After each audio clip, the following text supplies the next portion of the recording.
There's a lot of talk about GT3 prices going both up and down, or even crashing, but the reality is much more boring than this, and that might be a good thing. Welcome to the quarterly GT3 market update. In this video we'll cover the latest price developments for all generations and figure out if it's a good moment to buy or sell a GT3. The focus will be on the US, but also some data from Germany will be included. We'll start with the 992. We can see that prices have been falling since its introduction, but that they were relatively stable since the beginning of 2024. Prices are slowly drifting lower. Compared to last year, 992s lost on average 4.2%, or $11,300. This number mainly applies to the relatively low mileage cars.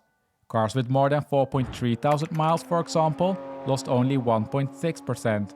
Overall though, the number is slightly elevated compared to last quarter's year-over-year decrease, but the differences are so low that I think it's premature to speak of a trend change. Now the fact that prices are drifting lower of course doesn't mean that they're cheap. A relatively high spec example can go up to an MSRP of $240,000.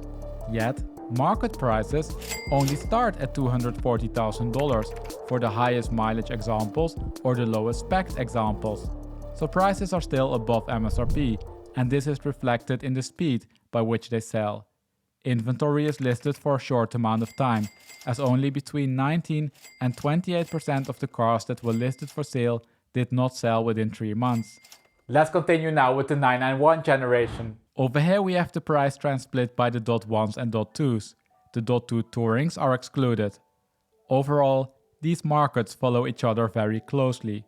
We can of course see a big surge during the pandemic, but contrary to what we see in competitor markets, prices decreased much less after the top. Moreover, they quickly stabilized. Since January 2023, prices didn't really change. Compared to last year, .1s are down by 1.9% and .2s by 0.7%. But these changes aren't statistically confirmed and could be the result of chance. Now these stable prices mean that current levels are 17.2 and 13.4% above pre-pandemic price levels. But these numbers and all the other ones are before inflation correction. After applying this correction, we can see that prices are 5.5 and 5.2% under pre-pandemic levels. Overall, 991s are demonstrating amazing price strength. Since July, less than 30% of the cars were for sale for longer than 3 months, and during last month there were even a few cars for which prices increased while being listed for sale. If we move to the 997, we need to be cautious with the results. 997s in general, and especially the .2s, are extremely rare. Starting with the .1s, we can see that prices hardly decreased from the market top, stabilized, and have been creeping up slowly since last year. Compared to last year, prices are up by 9.7% or $13,500. Even though this seems like an enormous price surge, the change isn't statistically confirmed. Supply is low and the uncertainty is large. Supply for the 997.2 is even lower, so we're going to skip that generation and move on to the 996. Together with the 997, this generation has demonstrated enormous price strength. Prices hardly decreased from the market top. We can see that the confidence interval is still trending up, but losing momentum, and that the price trend itself came down slightly compared to last year. We're looking at a decrease of 4.1% or $7,300. But again, there are usually less than 10 cars for sale at any given moment, so the uncertainty in the trend is relatively high.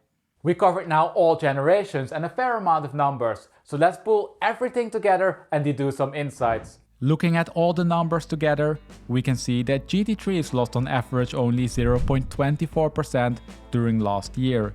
But this is of course driven by the 9.7% in the 997.1 market, which I used over here as a proxy for the 997 market. Without that number, we're looking at minus 2.7%. The 991 and 992 results are of course the most reliable, and as we'll see in a moment, are very low. If I add the year-over-year price changes from the previous quarter to the graph, we can see that, in general, the differences are very small. 992s decrease slightly quicker, but the increase is only 1.4 percentage point. 991s on the other hand depreciated less quickly. For the .1s, the difference is 1.2 percentage points, and for the .2s, the difference is 0.9 percentage points. The differences are larger in the 996 and 997 markets, but so is the uncertainty. The change in the 997 market is, for example, not statistically confirmed. Now looking at these changes, in combination with the price trends that we saw earlier, we can conclude that there are only a few changes compared to the previous quarter. No drama and no market crashes. The overall conclusion for the GT3 market remains then also unchanged. Prices are exceptionally strong, and this becomes clear when we compare the price changes to the rest of the market. Over here we have the US year-over-year price changes for almost all cars that feature on my channel.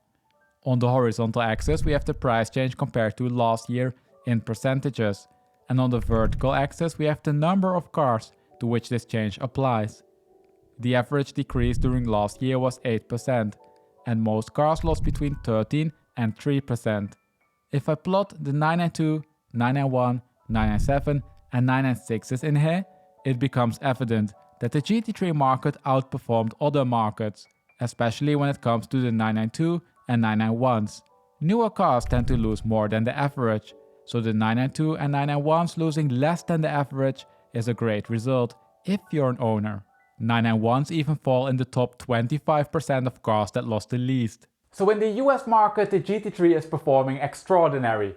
But what's going on in the German market? I only have 6 months worth of data, so I'm not going to flick through each and every graph again. Instead, I analyzed the results and compared them to the rates in the US market. We can see now that the depreciation rates in Germany are in the same ballpark. 1.6 percentage points more in the 992 market, 1.5 less for the 996, 2.6 more for the 991.1, 0.6 for the 991.2, and 9.2 less in the 997 market. Now remember that the German results are just rough estimates because they're based on the change between October and April. I will continue to update this data, so subscribe if you want to stay up to date on the German market. And with that we'll wrap up and conclude. Porsche 911 GT3 prices flatline, and Porsche market update from chaos to stability were the titles of the previous 2 market updates. Not much has changed since those videos. There's little drama in the GT3 market. The depreciation rate increased slightly in the 992 market. 991s lost slightly less. 997 prices appear to be drifting higher, albeit slowly, while 996 drifted down by a small percentage. Now irrespective if you're looking at this from a buyer's or seller's point of view, I think this is good news. Small, stable, increases or decreases increase the transparency when it comes to the cost of ownership.